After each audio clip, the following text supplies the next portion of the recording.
कमुछि जलस्तर हेले कमु नाही दुर्दशा बैतरणी नदीर बन्या जल जाजपुर दशरथपुर ब्लॉक एबे भी अनेक अंचल जलमग्न हो रही। पूर्व बन्यारे डोभाबिल पाटणार सृष्टि होइतिबा घाईर मरामती काम शेष होई नथिबारु सेही बाटरे बन्यापाणी गाँव को पशिछि। गाँ दांडरू बन्यापाणी कमुथिले मध्य स्थिति संपूर्ण स्वाभाविक होई नाही। दशरथपुर ब्लॉक तरपदा कसपा मल्लिकापुर समेत विभिन्न पंचायत रे लोके एही बन्या जोगु नाही नथिबा दुर्दशा भोगुछंती। अनेक परिवार बंध उपरे आश्रय नेइछंती तो आउ किछि परिवार आश्रयस्थली और छात उपरे जीवन काटुछंती।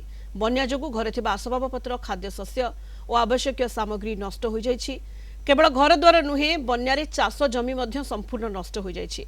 सेपटे पुणी थरे लघुचाप वर्षा बन्या पीड़ितंक चिंता द्विगुणित करिछि।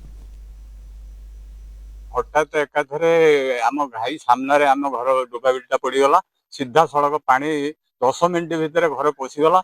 आउ कौन जिनस पत्र उद्धार कर पारे सब बड़ बंधु को छात उपरक उठी जाकि जीवन यापन कले। आ जो सहायता सब आसी ठीक भाव पाँच जो महान व्यक्ति दौरान धन्यवाद देवी। आम जो छात उपर पाल पड़ी से पाल तले सब रही छुआ पिला सब से छात उपर रही घरे पानी जंगे पानी कौड़ी गैस रखिकी रोषे कला भाया ना बिस्कुट चूड़ा मिलूँ से खाऊे